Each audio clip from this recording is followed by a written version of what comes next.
എല്ലാ നാമങ്ങൾക്കും ഉപരിയായ നാമം നൽകുകയും ചെയ്തു. ഉപരിയായ നാമം നൽകുകയും ചെയ്തു എന്ന് പറയുമ്പോൾ എന്താണത്?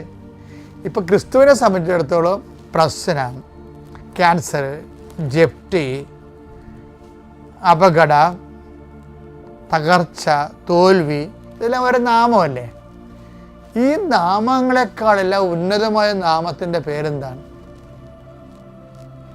കർത്താവ് എന്നാണ്. കർത്താവ് എന്ന് പറയുമ്പോൾ ഇതെല്ലാം അതിൻ്റെ താഴെയാണ് നിൽക്കുന്നത്.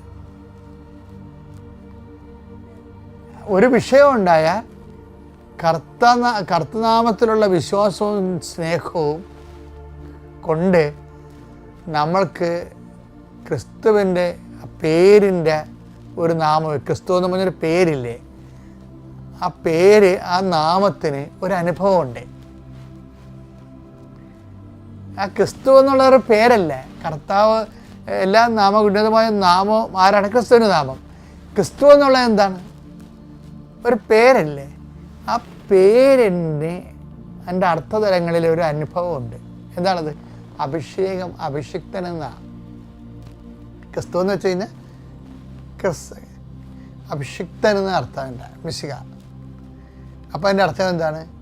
ക്രിസ്തു എല്ലാ നാമങ്ങളെ ഉന്നതമായ നാമം വിശ്വാസം കൊണ്ട് അഭിഷേകമായി നമ്മൾ അനുഭവിച്ചാൽ നമുക്ക് അതിജീവനം സാധ്യമാണെന്നുള്ളതാണ്. അത് അങ്ങനെ അഭിഷേകത്തിൽ അതിജീവനം സാധ്യമാകുന്ന വേറെ ഒരു നാമം ഇല്ല, മറ്റൊരു നാമം നൽകപ്പെട്ടിട്ടില്ല.